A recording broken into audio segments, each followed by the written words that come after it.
Well, good afternoon and welcome to the United States Naval Academy. I'm delighted that you have decided to visit this wonderful institution. My name is John Pren and I'll be your guide for the day. We're going to see some interesting things about the Academy. I happen to be a graduate of the Academy, so hopefully I should be able to point out some things that go back into historical days. Incidentally, these two buildings here are the two oldest buildings on the Academy grounds. These predate the current Naval Academy, which basically was all rebuilt around the turn of this century. So these two buildings here are the oldest buildings in the yard. We will now walk on and see some other things about the Academy. But why don't you join me? May I ask you, why do they have Marines on duty here? Yes. They have Marines on duty because, of course, the Marine Corps is a part of the Navy, and the mission of the Marine Corps, among many other things, is to provide the security for naval installations. So the Marine Corps does provide the security for the United States Naval Academy.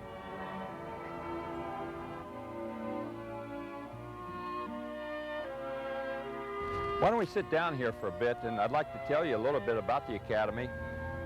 As you know, as I told you previously, I am a graduate of the Naval Academy, graduated with the class of 1947 during the war years in 1946. Happened to be from Kansas, sort of a farm boy.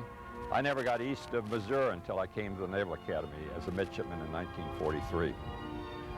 I certainly don't ever regret the decision I made to come to the Academy. Now, before they had a Naval Academy, the way they trained naval officers was to send young boys out to sea, in sailing ships, of course, as midshipmen, about the age of 12 or 13. Once they reached maturity, if these midshipmen were otherwise qualified, they'd become commissioned officers in the Navy. Well, about the time the Navy was changing from sail power to steam power, the Navy realized they needed a school ashore where they could teach things that they could not teach out aboard ship. Well, there was this old Army fort here called Fort Severn. Severn is the name of the river which runs along the Academy grounds. So the Army transferred the fort to the Navy. So the Army transferred it to the Navy in 1845, and the Academy has been here ever since. The day you enter, and the whole class enters the same day on what they call the beginning of plebe summer, and they get issued some basic uniforms, they get a short haircut, they get assigned to a room in the dormitory, assigned to a squad, and at the end of the day, out in front of the dormitory, the entire class takes the oath of office to uphold and defend the Constitution of our country. So from that point on, they really are members officially of the United States Navy. All midshipmen, after they complete their first academic year and after they complete their third academic year, all midshipmen go to sea in ships. And they might be over in the China Sea or the Mediterranean, possibly even the Persian Gulf, and they get 6 to 8 weeks of sea duty, really learning what it is to be aboard ship. At the completion of their second academic year, midshipmen get a couple of weeks to look in at Pensacola as a possible career path in naval aviation. They get a couple of weeks at Quantico, Virginia to find out about the Marine Corps, and a couple of weeks usually in New London to find out about the submarine force as a possible career path. Incidentally, they make their selection for the career that they wish to pursue within the Navy or the Marine Corps about 4 months before they graduate in their last year. I want to point out some of the facilities here at the Academy. Right behind you is the Officer and Faculty Club. And of course, among other things, that's used for a number of the wedding receptions that are held here in the Academy Chapel. The big green field down in that direction is where the dress parades are held at the Academy. These are held during the fall season and during the spring season, and of course culminating in commissioning week when they have about 3 dress parades that are very colorful, and people enjoy seeing the dress parades of the midshipmen. Good morning, ladies and gentlemen. Welcome to the United States Naval Academy. Standing proudly before you on Warden Field is the 4th Class Regiment of Midshipmen. The 1,300 men and women of the regiment are organized into 2 battalions and 18 companies.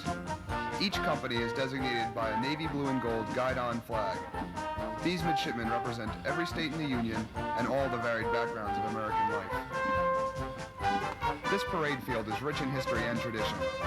These men and women march in the footsteps of many famous American naval officers and all graduates who have served with distinction in both peace and war. Military drill is part of the extensive professional training of midshipmen. Let's go over and see that. The Herndon Monument is quite a well-known fixture in the Naval Academy grounds.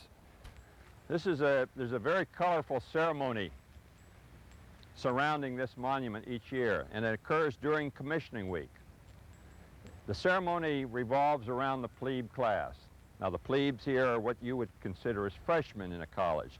Here they're called plebes, and that comes from a Latin word plebeian, which sort of means the lowest form of humanity, because that's how they feel they're treated while they're here.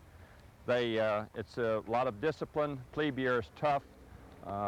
Few privileges, and academics are tough. So they're anxious to finish plebe year. Of course, that cannot occur until something happens with this monument. And that occurs during commissioning week. It occurs the very first day of commissioning week on a Friday. Friday mornings, they have their first dress parade at the academy, down on the parade grounds where I mentioned. And then the entire brigade marches back to their dormitory. In the early afternoon, the plebes will all change into athletic gear, and they'll rush over here en masse to this monument. In the meantime, the upper class have placed a plebe hat on the very pinnacle top of the monument. And they grease that monument down with lard, thick lard, and they hose down the grass around it to make it slick. And the plebes have got to get one of their classmates, only one, to the top and replace that plebe hat with a midshipman's officer's cap, in effect. Now, they can't use any ropes or ladders. They've just got to do it by standing on classmates' shoulders, getting somebody to the top, and replacing that plebe hat. Now, obviously, they're anxious to finish it as quickly as possible, mainly to really beat the time of the upper class that have done it in previous years. So there's a cannon fired down here in the yard about every 15 minutes to let them know how the time is progressing. And they try to get up there. They use all sorts of ways to try to get that lard wiped off of there. And it's quite a colorful ceremony. A lot of people come out to watch it. The longest it's taken any class, incidentally, is 3 hours, about 3 hours and 15 minutes. So you can tell that it really, it is quite a job to get it accomplished. When they finally get their classmate to the top and replace that hat, they carry him on their shoulders over to the chapel steps. And the superintendent of the academy is over there waiting to recognize the winner. And the winner is quite important, or the person that makes it to the top, because the tradition has it that the person that makes it to the top is going to be the first person in that class to make admiral. But of course it hasn't happened yet, see? But they think it's a nice thing to think about. The admiral will present a plaque with a shoulder board, an admiral shoulder board on the plaque. Now the theory being, here's the plaque, here's the shoulder board, but you've got to go out and earn the second shoulder board yourself. From that point on, they finish with plebe year. Plebe year is over, and they can enjoy the rest of commissioning week. Now let's go on.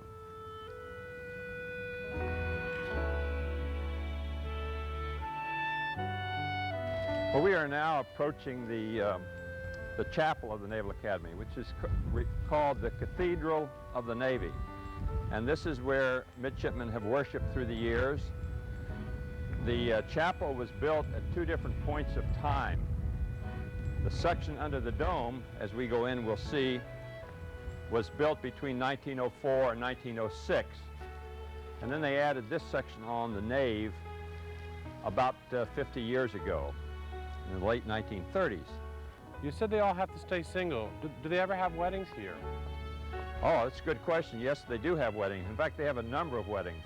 As I did relate, midshipmen are not permitted to be married while they're here, but they can get married after graduation. Not on graduation day, but following graduation. There are a number of the newly commissioned officers that get married here, but also a number of officers that come back years later and get married. So yes, there are a number of weddings. And as a matter of fact, right here on the steps that you see, this is where they have the cross sword ceremony. When the bride and groom comes out after the ceremony is over, gets announced to the public, they walk down through the cross swords and kiss and are greeted by all the guests from the wedding. So yes, there are a tremendous number of weddings. In fact, right after graduation day, they're on the hour, every hour on the hour through the days. As we enter the Academy Chapel, you'll see, of course, some beautiful stained glass windows. And the one that's the most prominent, of course, is the one that's over the altar, referred to as a Tiffany window of Christ walking on water. We will go in and see that. It's also referred to as the class of 1869 window, because that was the class that dedicated the window to the chapel. Again, looking at the Tiffany window of Christ walking on water, the window above the altar, you can see how a beautiful centerpiece this is for the entire chapel. And you notice above it the entablature, the words, "Eternal Father, strong to save," which is the opening line of the Navy hymn, which is sung at the conclusion of every service on Sunday. The window is also known as the David Dixon Porter window. Admiral Porter was the superintendent at the time when the class of 1869 was here. And when the chapel was built early in the turn of this century, the class of 1869 dedicated that window to the chapel and under the name of Admiral Porter. What is that window about? Behind me is another Tiffany studio window, and in fact, quite a beautiful one. It's called the Invisible Commission, and it shows a naval officer reading his commission. It portrays the relationship a naval officer has with his country, as shown by the flag, and with his God, as shown by Christ.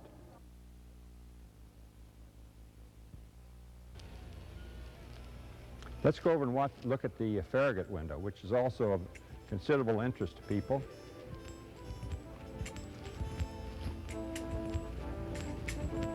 Here's another beautiful window in the chapel, the Farragut window. Admiral Farragut, that you see up in the rigging of his ship, was the first four-star admiral in our Navy. And this depicts Admiral Farragut at the Battle of Mobile Bay during the Civil War battle. The Northern Navy was attempting to blockade all the southern ports. And by the last summer of the war, they had succeeded in blockading all the ports with the exception of Mobile, Alabama, and Wilmington, North Carolina. This shows him steaming into Mobile Bay, and of course, the Confederate forts were firing at him, Confederate gunboats were firing, and in those days, and there were mines in the harbor, and in those days, mines were called torpedoes. Well, he's up in the rigging of his ship with the field glasses in his hand, and the ship ahead of his was hit by a mine, and his lookouts hollered at him, "Torpedoes, torpedoes." Now, does anyone know what his famous saying was, which comes down through naval history? Yeah, stand torpedo full steam ahead. That's right. Now, notwithstanding that little bit of his use of profanity, he really was a religious man, and he carried his prayer book with him at all times through battles, and that prayer book is in the glass case there on the wall. Now, let's go down to the crypt. When the chapel was being planned, the architect of the chapel wanted to have a crypt underneath the chapel and have this as the final resting place of the person who was considered to be the father of the American Navy. And that person was John Paul Jones, our first naval hero in our country. Jones actually grew up in Scotland, the son of a gardener, and at an early age he went to sea in merchant ships out of England. But before the Revolutionary War started, he had moved to Virginia, the colony of Virginia. He joined the Continental Navy. He worked his way up to be the rank of a captain. He was an outstanding naval officer.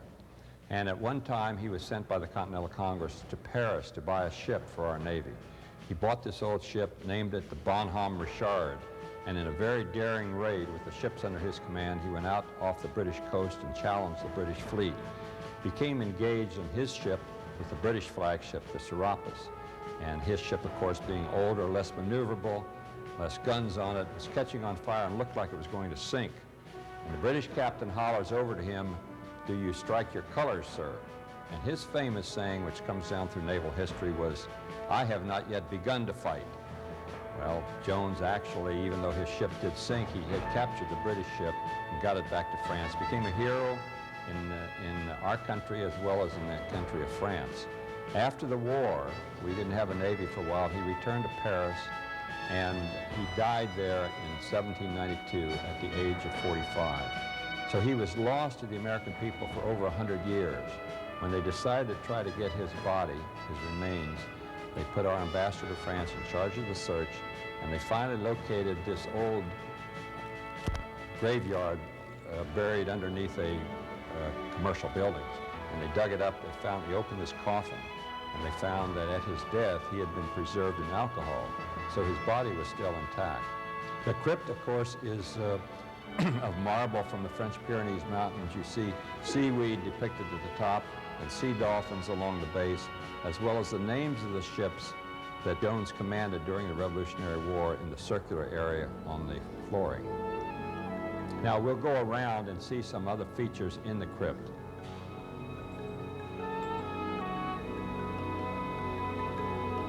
This is the sword of John Paul Jones. When Jones went over to France during the war to buy a ship for our Navy, he was recorded as having said, "I wish to have no connection with any ship that does not sail fast, for I intend to go in harm's way." And that phrase, "in harm's way," you hear down through history, even today, by our leaders and our politicians describing the times when our military personnel must face difficult duties of going in harm's way to defend our nation. Now we're going to leave the chapel by the front door.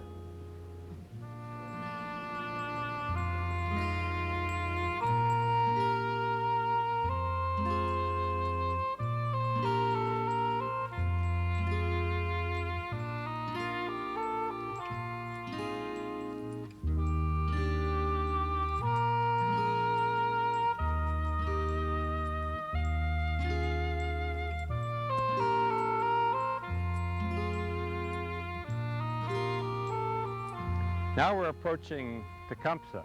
This is a well-known landmark on the Naval Academy grounds, and it's kind of interesting to talk about him. As you can see, he's a very colorfully painted figure here. He's called Tecumseh, which is a famous fighting Indian chieftain. Actually, there was a figurehead out aboard a Navy ship back in the early 1800s. And they brought this figurehead back to the Academy when the Academy was formed, and that figurehead existed for a number of years. And then in the 1930s, one of the Naval Academy classes had a bronze replica made of the wooden figurehead, and he sits out here in the weather at all times now. He's considered to be the good luck piece of the midshipmen, otherwise known as the God of 2.0, which of course is their passing mark on their grading structure. And consequently, midshipmen throw pennies at him when they go to their final exam for good luck. And on occasion, you see midshipmen perhaps throwing a whole handful of pennies at him. The midshipmen do the painting of him. How often is he painted, and what kind of paint do they use?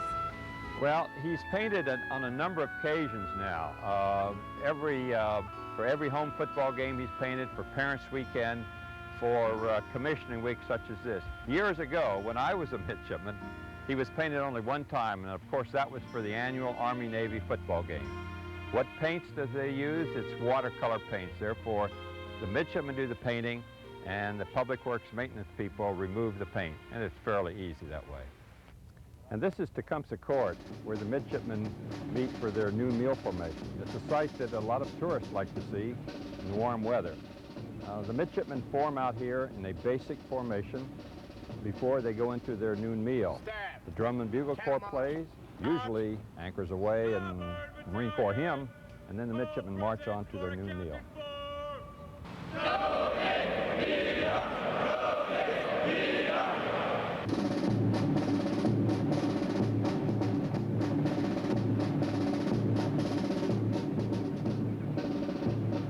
At night, before the home football games, Tecumseh Court really comes alive with pep rallies.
there's stories that go around through the brigade over the years that about these cannons, that back in the days of iron men and wooden ships, that whenever there was a lady of high pristine reputation that passed between the cannons fired.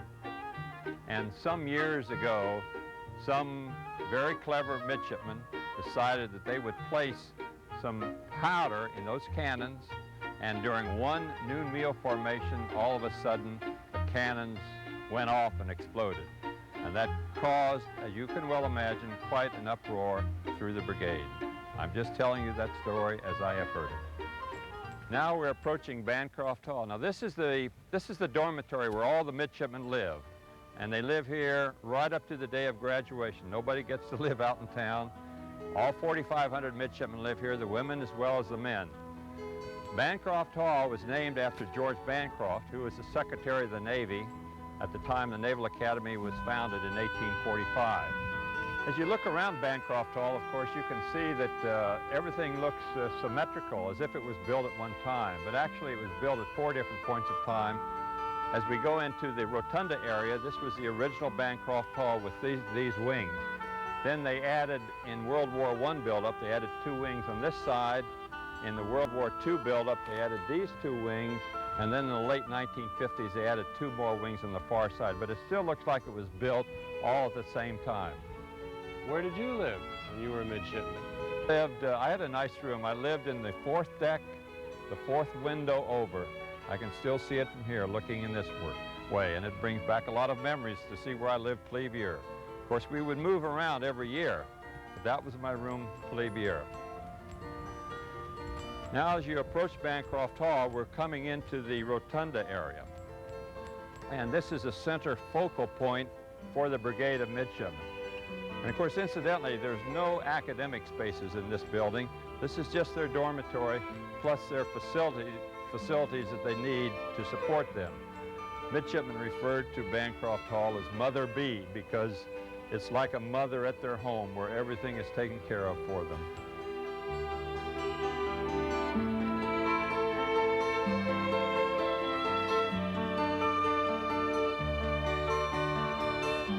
We're now in the center of Bancroft Hall. This is the rotunda area, the center focal point of Bancroft Hall where all the midshipmen live. This is the architectural style in here, of course, is Beaux Arts, prevalent during the turn of the century. It's a beautiful inner facility here of the hall. As a matter of fact, this was a place where a number of several movies were filmed, Hollywood movies, back in the 1930s about the Naval Academy. One with Dick Powell, and certainly one I remember called Navy Blue and Gold. Jimmy Stewart was in it, Robert Young, Lionel Barrymore. And it was a story about 3 midshipmen who came to the Naval Academy from 3 different backgrounds. And Jimmy Stewart came from the fleet. Robert Young came from a university in the South where he was a famous football player. And another gentleman came from a very rich family. They joined the football team. And Jimmy Stewart, unfortunately, got into a fight defending his father's honor. He got put on report. When the team went up to Philadelphia to play Army for the final game of the year, he was not able to go. But he was quickly cleared from any wrongdoing. They got him up to Philadelphia. He intercepted a pass, scored a touchdown, and Navy beat Army, and that certainly helped persuade me to come to the Naval Academy as a midshipman. What do the midshipmen use this area for? Yes, 2 things mainly. During the football season, particularly when they're preparing for a big football game, certainly the Army and the Air Force game, midshipmen decorate all of this rotunda area with bed sheets with all sorts of designs on it, cartoons and so forth about how they're going to defeat the enemy. So you get into the football season and you'll see a lot of bed sheets in here designed. They also use this for the changing of the guard, the watch. The midshipmen, of course, stand watch in Bancroft Hall. They have duty officers and they have mates of the deck. And this is where they change the watch in the evenings. They get inspected, quite a formal inspection, and then they proceed on watch.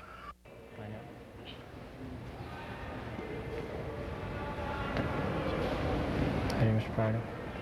Yes, sir. How you doing? Outstanding, sir. What deck you on? Sir, I'm on deck 40, sir. Okay. Make sure you check everyone that's coming in and out so we can close it. All right, sir. Mr. Palmquist, how are you? Excellent, sir. What deck you on? Sir, I'm on deck 22, sir. How many fire extinguishers do you have? Yes, sir, 5, sir. 5. Okay. I'm not going to try and pronounce your name. How you doing? Yes, sir. Good. I thought CMP just didn't get his uniform so he brought it. Only a couple of people didn't know, which is good.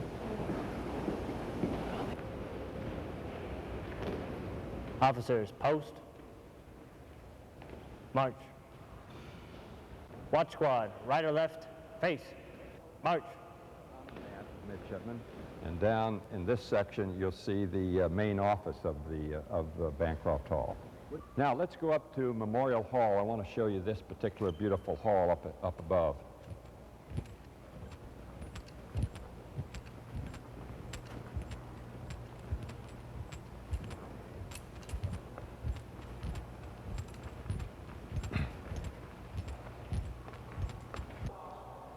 Well, we are now entering Memorial Hall.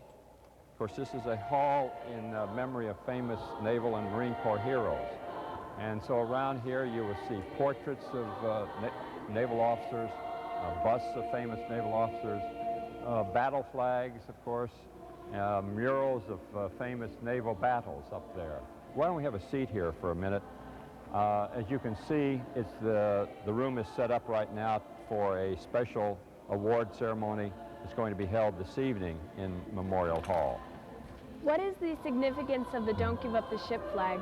Don't Give Up the Ship flag is an original flag, and it goes to the story of the War of 1812, when Captain James Lawrence, who's pictured up here, commanded the USS Chesapeake in a battle against the British off of Boston Harbor in 1813.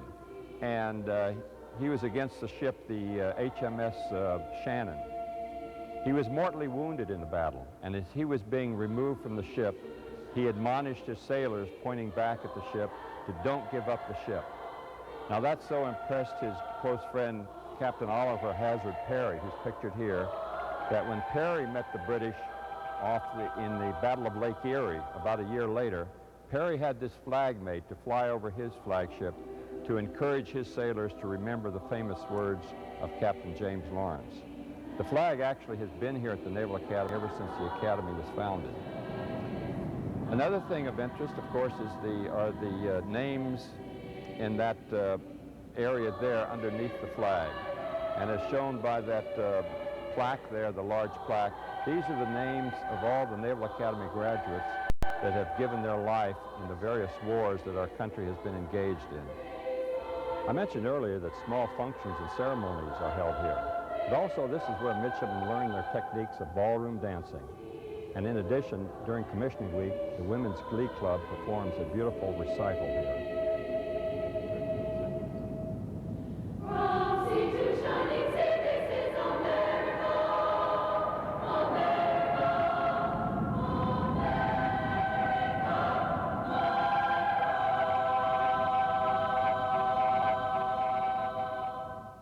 Now let's walk outside and show you the balcony in the front of Memorial Hall. There's a beautiful scenery here, and you can see the top of the mess hall and some of the other wings of Bancroft Hall where the midshipmen lived. I think you're going to be interested to see this beautiful scenery out here in the front of Memorial Hall.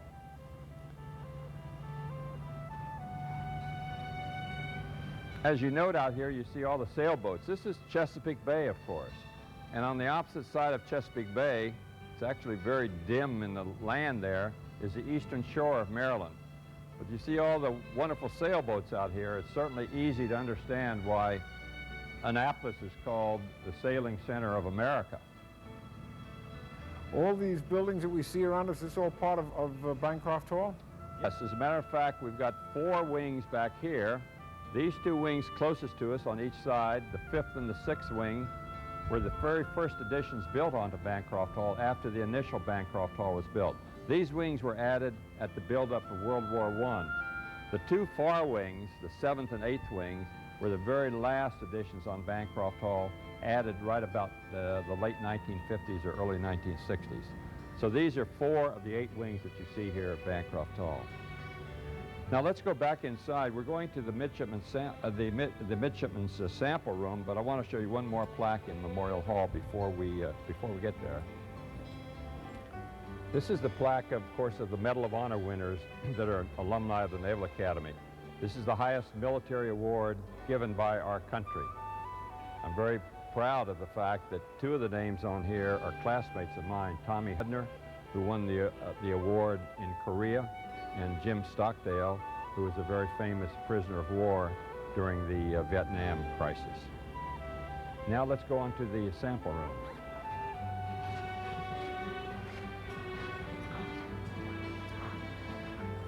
Now we're entering the midshipman sample room in Bancroft Hall. You can see what a sample room looks like.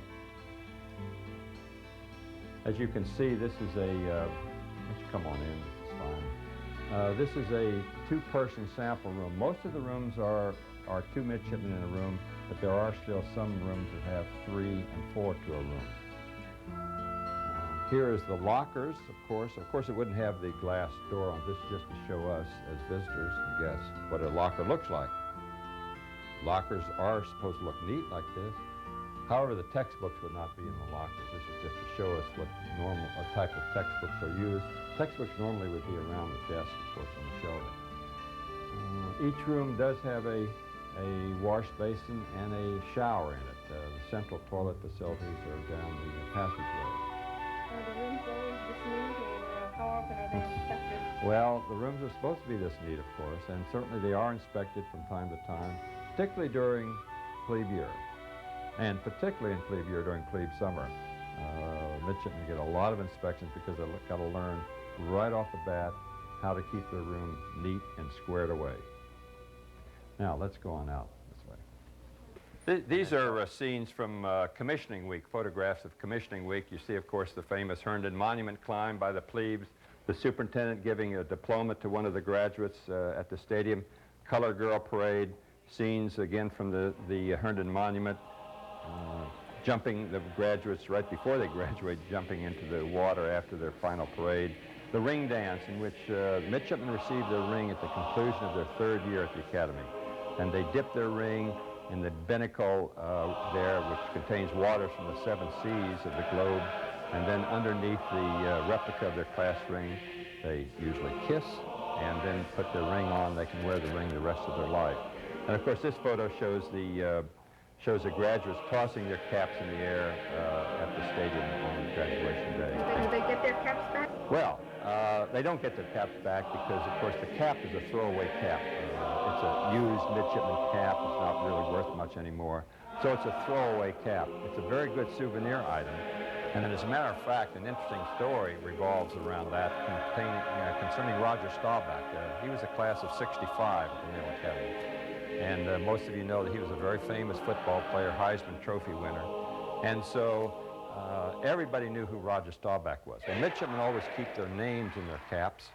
A number of his classmates felt that they would play a sort of a joke on all the tourists and the people that would run after the caps. So a number of them, I understand there was about 30 or 40 midshipmen, put the name Staubach 65 in their cap cover, so that when the caps were tossed in the air, there were 30 or 40 probably young kids that ran after caps. 30 or 40 people probably thought they had gotten the cap of Roger Staubach. Well, let's go on from here. The new academic buildings, and the one on the left, of course, is Michelson Hall. This building was named after Albert Michelson, an 1873 graduate of the Naval Academy. And after he spent some time at sea after graduation, good afternoon. After he spent some time at sea after graduation, he was brought back to the academy to help teach physics. And while he was here, he performed an experiment right on this line of sight that we see right here. The experiment with the optical mirrors resulted in the first determination of the speed of light. He was then awarded, good afternoon, he was then awarded the Nobel Prize, first American awarded the Nobel Prize for Physics. And this other building, can you tell me what's its significance? Yes, this building, Chauvenet Hall, is named after one of the first initial professors, civilian professors at the Naval Academy who taught mathematics to the midshipmen. And so this is the mathematics building for the Naval Academy today, whereas Michelson Hall is the scientific building where all the science classes are held.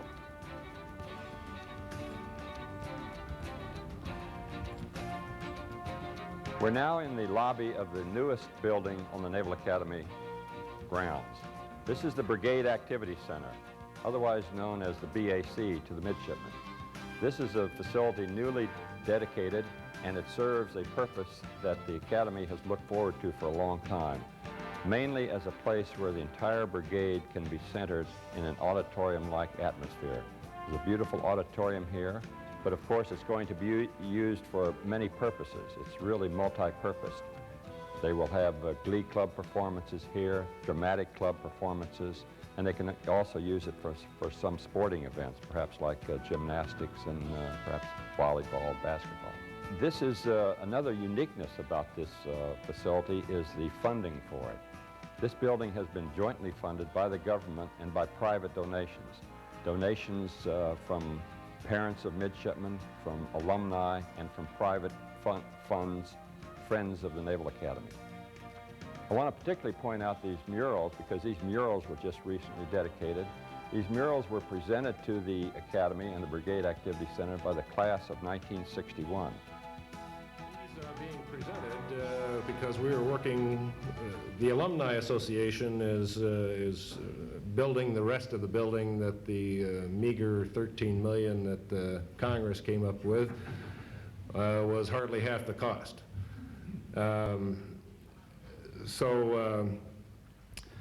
It is really not yet to the Naval Academy because the Alumni Association will present the whole building to the Naval Academy. We are presenting our paintings to the Alumni Association, and representing the Alumni Association this evening is the Executive Director, Bill Busick. And Bill, I'd like to shake your hand, and as an official turnover, since I can't hand those paintings to you. Thank you. Well, thank you for I want to particularly point out these murals because these murals were just recently dedicated. These murals were presented to the Academy and the Brigade Activity Center by the class of 1961. And they show they portray the three phases of the naval service. You see on the far mural, you see the underwater Navy, the submarine force. The mural here, the Marine Corps in combat. And of course the center, the big mural, shows a carrier task force. And here you see not only the carrier, but the planes overhead, the helicopter, and other ships forming part of the Naval Academy Task Force, the Naval Task Force, excuse me. Which aircraft carrier is that one? It happens to be the USS Ranger, CVA 61, and they selected, the artist selected the Ranger, the 61, because it compares to of course, the class of 1961, which dedicated these murals to the Naval Academy.